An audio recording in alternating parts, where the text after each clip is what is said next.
Selamat datang di Virtual Spoiler. Jangan lupa like, komen, subscribe, dan follow. Sebelum videonya dimulai, Mimin mau meminta tolong ke kalian semua untuk bantu channel ini agar bisa monetisasi dengan cara subscribe channel ini dan selalu menonton video terbarunya. Terima kasih. Kita lanjut ke videonya. Chapter 741, Awan Iblis. Senyum Suyu membeku. Dia terdiam sejenak, lalu menunduk menatap kipas lipat di tangannya. Ekspresinya perlahan berubah serius. Dari sana, dia merasakan jejak ki iblis yang samar. Maksudmu, katanya perlahan, iblis telah keluar dan membunuh Jiang Huishu? Benar, jawab Yun Xiao sambil mengangguk. Namun, iblis besar yang membunuh Jiang Huishu bukanlah yang berada di bawah segel. Tujuannya adalah membuka semua segel dan membebaskan iblis besar yang ditekan di bawahnya. Nada suaranya menjadi semakin serius. Sekarang, katakan padaku, dari 7 segel itu, berapa yang sudah dibuka? Hati Suyu bergetar. Di bawah tekanan aura Yun Xiao, dia benar-benar merasakan dorongan yang menyesakkan. Tangannya mencengkeram kipas lebih erat, sementara wajahnya tampak muram dan ragu. Secara rasional, dia sulit mempercayai perkataan Yun Xiao. Namun secara emosional, entah mengapa dia justru cenderung mempercayainya. Naluri seorang alkemis mengatakan bahwa Yun Xiao tidak sedang berbohong. Aku telah membaca banyak kitab kuno di tempat ini, kata Suyu dengan hati-hati. Tidak satu pun menyebutkan tentang iblis besar. Semua catatan mengarah pada satu hal, yaitu jalan menuju keilahian. Yun Xiao mengerutkan kening dan mendengus dingin. Jalan menuju keilahian? Konyol. Tempat ini disebut tanah pemakaman karena di sini terkubur banyak mayat prajurit kuno. Jika benar ada jalan menuju keilahian, mengapa tempat ini justru disegel? Dan mengapa begitu banyak orang mati di sini? Wajah Suyu menggelap. Keraguan itu sebenarnya sudah lama ada di benaknya. Namun, terlalu banyak catatan kuno dengan deskripsi serupa yang perlahan membuatnya mengabaikan kecurigaan tersebut. Karena tempat ini disebut tanah pemakaman, balasnya, kamu juga pasti tahu asal-usul namanya. Tempat kelahiran naga sejati secara alami adalah tempat menuju keilahian. Yun Xiao menatapnya dengan dingin dan menyeringai. Sekalipun dulunya itu adalah tanah spiritual tertinggi, bagaimana dengan sekarang? Justru karena tempat ini melahirkan naga sejati, disinilah lokasi paling sempurna untuk menekan iblis besar dengan ki naga. Tubuh Suyu bergetar. Kata-kata itu mengguncang hatinya, tetapi dia masih sulit menerimanya. Dia menggelengkan kepala dengan keras. Tidak mungkin. Kerja keras bertahun-tahun tidak mungkin runtuhannya karena kata-kata seseorang yang identitasnya bahkan tidak jelas. Siapa kamu sebenarnya? Jika kamu tidak mengungkapkan jati dirimu, jangan salahkan aku jika bertindak kasar. Auranya meledak. Di bawah kendali kekuatan mentalnya yang luar biasa, aura itu berubah menjadi lingkaran cahaya putih yang mengurung Yun Xiao, siap menyerang kapan saja. Yun Xiao menatapnya tanpa gentar. Karena akulah yang membuka segel sebelumnya, dan akulah yang baru saja mendapatkan informasi ini. Lebih dari itu, aku pernah tanpa sengaja melepaskan avatar iblis besar tersebut. Jika semua avatar itu berkumpul, akibatnya akan sangat mengerikan. Apa? Kamu? Suyu berseru kaget. Kamulah yang membuka segel terakhir? Aku tidak percaya. Setiap segel dijaga oleh artefak naga. Jika kamu benar-benar membukanya, lalu di mana artefaknya? Air mata kristal muncul di mata Yun Xiao. Cahaya neon berkilau di dalamnya, memancarkan aura kehidupan yang seolah tak ada habisnya. Air mata itu bergetar pelan, tetapi tidak jatuh. Apakah air mata naga sejati cukup sebagai bukti? Suyu menghirup udara dingin. Wajahnya langsung pucat. Lawannya bukan hanya menunjukkan artefak naga sejati, tetapi artefak itu juga jelas telah disempurnakan. Bahkan baginya, menyempurnakan artefak seperti itu dalam waktu singkat hampir mustahil. Pada titik ini, dia hampir sepenuhnya mempercayai Yun Xiao. Pikirannya kacau. Jika benar ada iblis besar yang ditekan di bawah tanah dan mampu bertahan selama itu, maka begitu bebas, bencana besar pasti tak terelakkan. Sebagai kepala departemen asal zona suci, kata Yun Xiao dengan suara berat, kamu bertanggung jawab menghentikan kehancuran segel-segel tersebut. Katakan padaku, dari 7 segel itu, berapa yang masih tersisa? Suyu terdiam. Setelah beberapa saat, dia menjawab dengan nada berat, aku telah membuka 5 segel. Hanya tersisa 2. Segel ke-6 disebut Bei'an. Namun, sebelum dia sempat menyelesaikan kalimatnya, seluruh tanah pemakaman tiba-tiba bergetar hebat. Tanah berguncang, diikuti suara ledakan yang memekakan telinga. Boom! Boom! Seolah langit runtuh dan bumi terbelah. Getaran di bawah kaki mereka semakin kuat, seperti dunia yang hendak ambruk. Ekspresi Suyu berubah drastis. Dia menoleh ke arah sumber getaran dan berteriak, "Tidak bagus!" Itu arah segel ke-6. Keduanya segera menatap ke kejauhan. Di wilayah ke-17 di barat daya, gas hitam mulai membubung ke langit. Awan gelap bergulung dengan liar, dan berbagai fenomena aneh mulai bermunculan satu demi satu. Sungguh aura iblis yang mengerikan. Yun Xiao berseru kaget. Wajahnya langsung menunjukkan sedikit kemarahan. Begitu segel dibuka, ki iblis yang begitu kuat langsung muncul. "Apa kamu buta? Atau sengaja berpura-pura bodoh?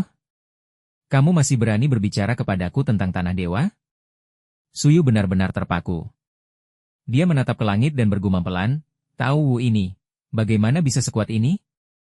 Aku belum pernah melihat fenomena seperti ini sebelumnya. Jangan-jangan segel terakhirnya juga telah rusak?" Hati Yun Xiao bergetar.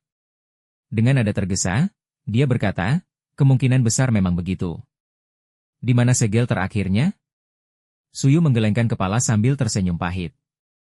"Aku tidak tahu." Tatapannya penuh kekhawatiran saat menatap kejauhan. Penguasa lautan pembentukan jiwa masih ada. Apakah sesuatu telah terjadi padanya? Bodoh. Yun Xiao memaki tanpa ragu. Kalian orang-orang dari tempat suci dan lautan pembentukan jiwa memang selalu ahli dalam menghancurkan sesuatu. Dengan hentakan kaki penuh amarah, tubuhnya berubah menjadi cahaya emas dan melesat ke arah kabut hitam di kejauhan. Suyu tertegun. Selama bertahun-tahun, belum pernah ada yang berani memarahinya seperti ini. Butuh beberapa saat sebelum dia sadar. Saat melihat jalan Yun Xiao di depan terhalang oleh para ahli, dia segera berteriak, "Biarkan dia lewat." Tiba-tiba, cahaya merah darah menyala di langit. "Itu kamu. Akhirnya aku menemukanmu. Kembalikan iblis darahku." Raungan dewa darah terdengar histeris. Suaranya mengguncang langit, seolah seluruh amarahnya meledak bersamaan.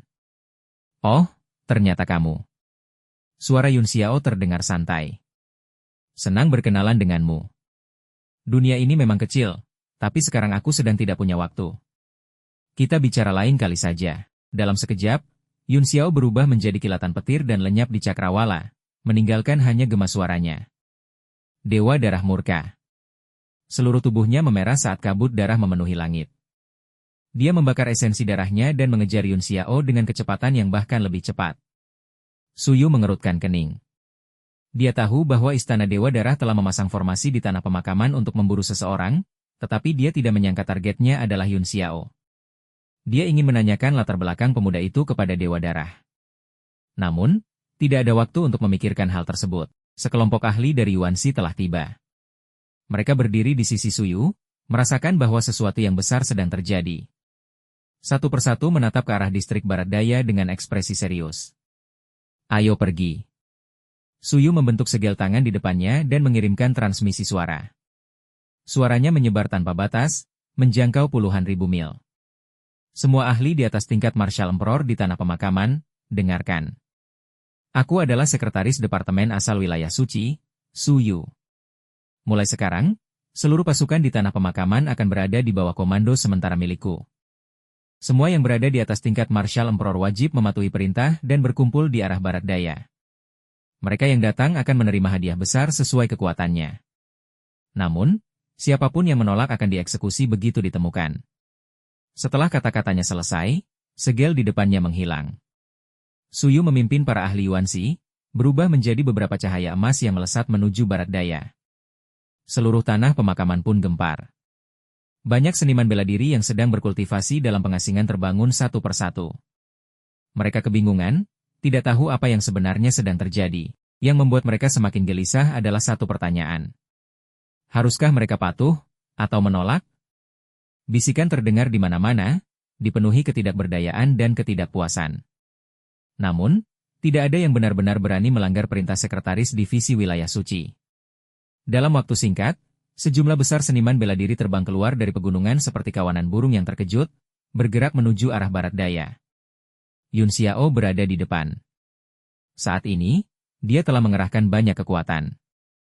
Jika Dewa Darah berhasil menyusulnya, kematian sudah pasti menantinya. Ketika dia semakin mendekati awan gelap, tiba-tiba dia melihat bayangan hitam melesat ke arahnya dengan kecepatan yang tidak kalah cepat.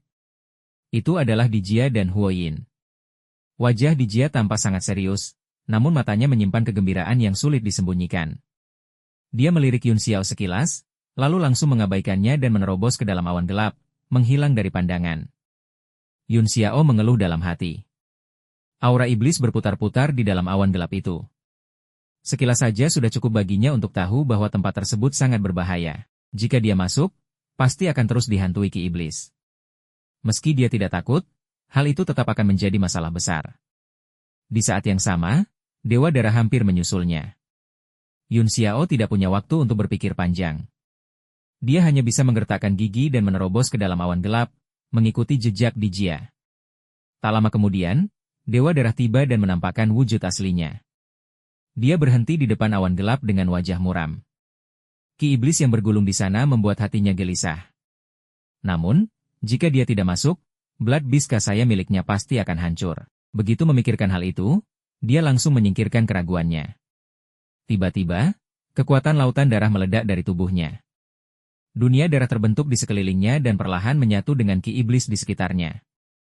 Dia mencoba menahan invasi ki iblis dengan kekuatan lautan darah miliknya sendiri. HMPH, dari mana datangnya orang ini? Tiba-tiba, suara dingin terdengar. Keturunan Dewa Darah terkejut. Dia melihat cahaya iblis menyala di udara, lalu sebuah bayangan hitam melesat ke arahnya. Tanpa berkata apapun, sebuah telapak tangan langsung menghantam ke depan. Tubuh Dewa Darah terguncang hebat. Bahkan sebelum sempat melihat wajah lawannya, dia sudah merasakan tekanan mengerikan dari telapak tangan tersebut. Lautan darah di sekelilingnya runtuh seketika. Ki iblis menerobos masuk tanpa hambatan, membuat tubuhnya hampir hancur. Teknik pembakaran darah agung, serangan Dewa Darah. Di ambang kematian, Dewa Darah membakar seluruh esensi darahnya. Auranya langsung melonjak tajam. Tangan kanannya membentuk lautan darah dan menghantam telapak tangan iblis itu dengan kekuatan penuh. Bang! Merah dan hitam bertabrakan di udara. Setelah bertahan sejenak, telapak tangan darah itu akhirnya runtuh.